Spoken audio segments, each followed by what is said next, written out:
Zootopia era um filme completamente diferente e sombrio. E é o fim. A primeira versão da animação era assustadora. Os animais, os predadores, usavam coleiras de choque e eram obrigados a não sentirem emoções fortes. Do que você tá falando? Frozen, então, onde a Elsa ia ser uma vilã amargurada e até mesmo uma assassina.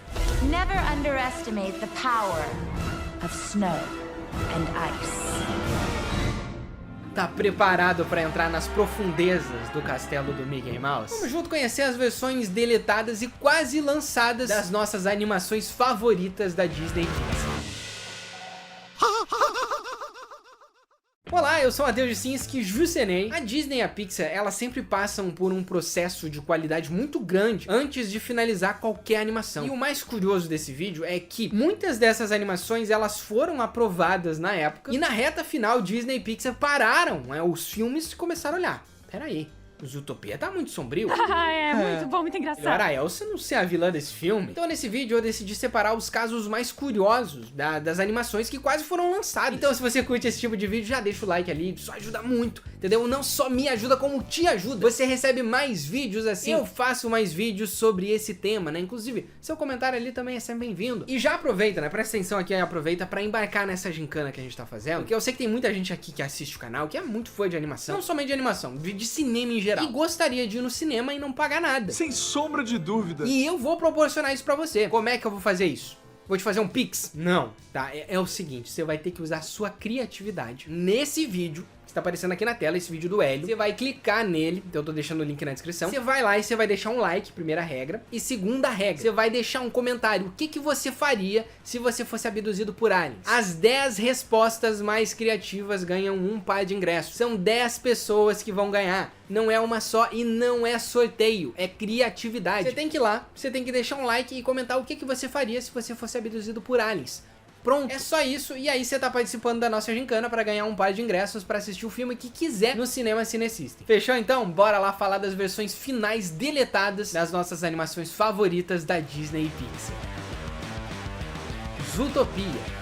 Judy Hopps sonha em ser uma policial coelho na cidade de Zootopia, mas ao chegar na maior metrópole de todas, ela acaba descobrindo um mistério envolvendo predadores. Eles começaram a se tornar selvagens de novo, e o único que pode ajudar ela a resolver esse enigma é o malandro Nick Wilde. Esse daí é o filme que nós conhecemos, mas não é a primeira versão, não é a versão original. Seu mentiroso! A versão que quase foi pros cinemas, ela ia ser bem sombria e até um pouquinho perturbadora para as crianças. Na época, o John Lasseter, ele aprovou essa ideia, ela funcionava, só que em determinado momento ela parou de funcionar. A primeira versão do Zootopia que a Disney estava fazendo, o Nick Wilde era o protagonista, não a Judy. E nessa primeira história, o que os animadores eles queriam fazer? Eles queriam mostrar os predadores, como o Nick Wilde, como os ursos, como os leões, oprimidos pela sociedade. Eles viviam numa sociedade controlada. Todos os predadores, eles eram obrigados a usar uma coleira de choque em volta do pescoço. E sempre que um predador ele demonstrava um tipo de emoção, por exemplo, alegria, excitação, raiva, ele tomava um choque. Então os níveis dos predadores, que nem raposas, leões, ursos, sempre tinha que ser abaixo da média, porque senão eles tomavam um choque. E aí a Judy, ela era uma personagem que ela acreditava nesse sistema. Ela acreditava que sim, os predadores eles têm que usar esse tipo de coleira, porque vai que eles surtam aí e começam a matar os animais. Então ela meio que apoiava essa ditadura aí de oprimir os animais. Zootopia was this kind of oppressive police E a state. cena mais famosa e até mesmo mais comovente que você encontra nos extras do Zootopia, até no YouTube você encontra, ela se chama Taming Party, ou Festa de Adestramento, e nela o Nick e a Judy eles estão lá e estão observando o pai dando uma coleira pro filhote de urso dele, e o filhote de urso ele tá muito feliz porque ele vai ser aceito por Zootopia. Era essa a ideia original do filme, era os filhotes eles passarem meio que por como se fosse uma cerimônia que quando eles completam X idade, Zootopia dá pra eles uma coleira e quando eles colocam essa coleira eles são aceitos pela cidade. Aí sim eles são reconhecidos como animais de Zootopia.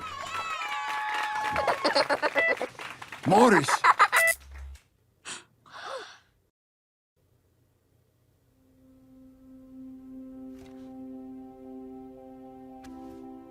E E aí aos poucos a gente vai entendendo que as coleiras são pra oprimir, pra manter uma sociedade civilizada onde as presas elas vão se sentir seguras, enquanto os outros animais, os predadores, sofrem. Então nessa versão aí tem até uma cena do Nick Wilde em que tem uma hora que os médicos eles tiram a coleira dele e ficam morrendo de medo. Meu Deus, imagina se ele nos ataca.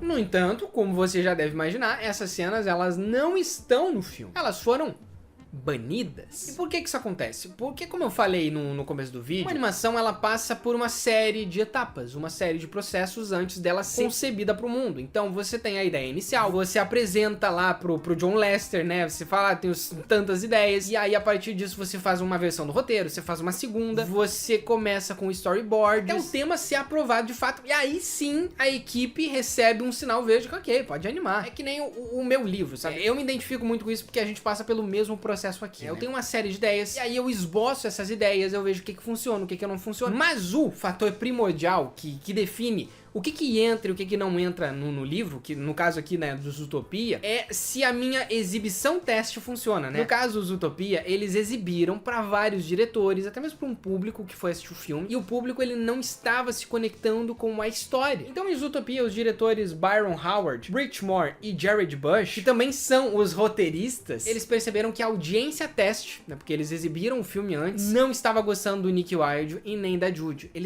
Essa história não estava funcionando. Como que a Judy ela compactua com o preconceito da cidade? Como que a audiência vai se conectar com o Nick Wilde, que é esse personagem cínico? We all kind of agreed, let's try a version without those collars.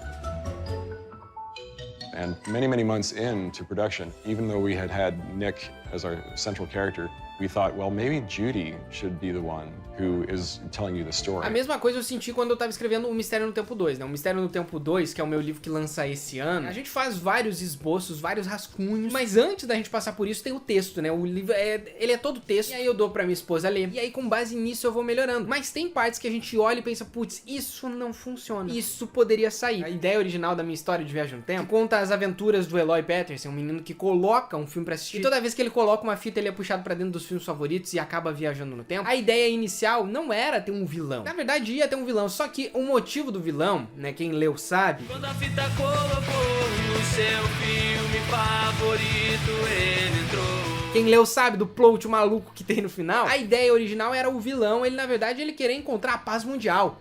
Sabe, nada a ver. Não fazia sentido com essa história, que é uma história de viagem no tempo. Então a gente vai testando e a gente vai mudando. Inclusive, eu gostaria de mandar um grande abraço pro Caetano, que comprou o Mistério no Tempo. A mãe dele me mandou uma foto. Se você quer ler o Mistério e entender porque todo mundo tá falando dele, por que a história é tão surpreendente, por que tem uma continuação confirmada pra esse ano, link aqui na descrição. Tá, eu tô deixando o link aqui na descrição pra você ler os primeiros capítulos de graça, beleza? Era uma vez um mistério no tempo. Frozen.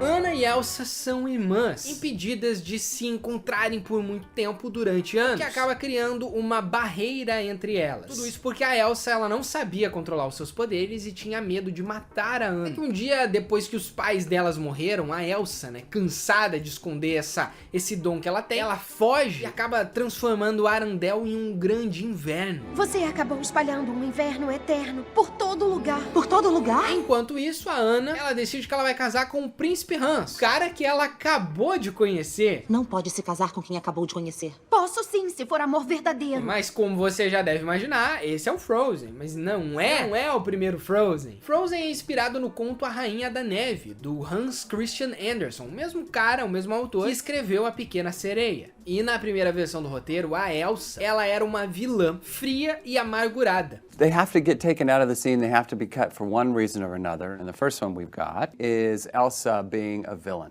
Never underestimate the power of snow and ice. Ela também, né, na versão original, que tem os storyboards e tudo mais, a Elsa não era irmã da Anna. E a motivação da Elsa nessa história é que ela era uma rainha que foi abandonada no altar. E como ela tinha esses poderes aí de gelo, pra nunca mais sentir essa dor aí, dessa traição de ter sido abandonada no altar, ela congelou o seu coração, impedindo que ela sentisse dor ou qualquer outro tipo de sentimento. E o príncipe Hans, que é o vilão do filme, originalmente ele não era o vilão do filme, ele era pra ser o par romântico da Anna. No entanto, o grande clímax do filme, que é aqui que tá o curioso, né? Não é só a Elsa ser a vilã. É que no final, a Elsa, ela ia querer destruir Arendelle, né? Mandar uma avalanche de neve, e a Anna se colocaria na frente do poder da Elsa, e a Anna ia se sacrificar e ia morrer. E quando a Anna morresse, a Elsa ia perceber que, putz, olha o que eu fiz, ó a burrada que eu fiz, matei ela, que não era a irmã dela, matei a Anna, mas agora eu me arrependo. Agora eu me arrependi.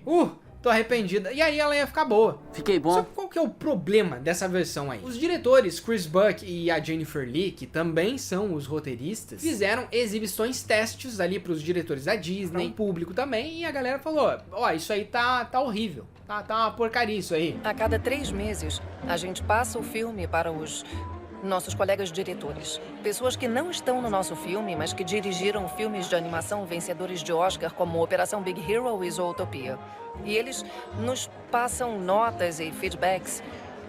E eles não seguram as críticas. E aí, a equipe de produção pensou que não valia a pena continuar produzindo Frozen, se ninguém tava se conectando com a Elsa. Tudo bem.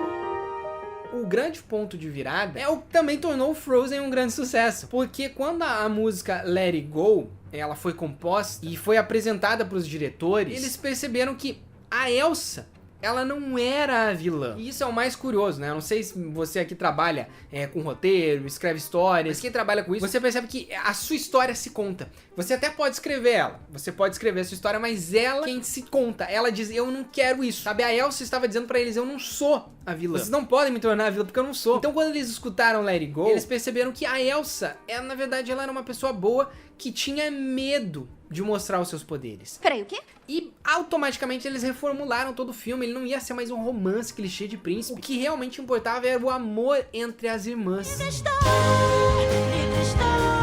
Mas agora a gente entra para um caso mais curioso ainda, sabe? Porque, vamos lá, vamos falar então de Hélio. Hélio é o caso mais recente da Disney Pixar e também o que eu considero mais curioso dessa lista, porque todas essas animações que eu falei, elas até têm cenas que estão prontas, mas muita coisa ali ainda é storyboard, é exibição teste, mas em storyboard. O caso do Hélio é diferente, por quê? Porque o Hélio foi lançado um trailer. O filme estava basicamente pronto, só que a Disney e a Pixar decidiram adiar o filme para 2025. Ele ia ser lançado em 2024, foi substituído por Divertidamente 2 e Hélio precisou de mais tempo para ser produzido. Para quem não sabe, o Hélio é a animação mais nova da Disney e Pixar e ela foi anunciada em 2022. E na história original, o Hélio ele ia ser abduzido por engano por alienígenas e ia ser confundido erroneamente como o embaixador da Terra. Por favor, diga o nome de seu planeta natal. Terra? Bem-vindo, líder de Anterra. O menino ele era tímido, o filme ele era meio triste. E a mãe dele, ela trabalhava num projeto secreto, né, de alienígenas e tudo mais. E essa daí foi a primeira versão, né, que a Pixar e a Disney apresentaram pra gente no trailer. E esse filme ele tava quase lançando. Só que o que acontece? A Pixar, ela deu um controle de qualidade muito grande lá dentro. Não é a primeira vez que eles pegam um filme que tá praticamente pronto. Dizem, não, a gente não pode lançar isso porque precisa mudar uma coisa ali. Aconteceu já com o Newt. Ou o Toy Story 2, que é o caso mais famoso. O filme tava pronto e foi deletado, galera. Então, basicamente, isso aconteceu com o Hélio, porque o filme tava pronto. Ele foi exibido pra Pixar e a Pixar disse, putz, não está funcionando essa primeira versão. Não, não, não, não! Não, obrigado! Yeah! Eu sabia!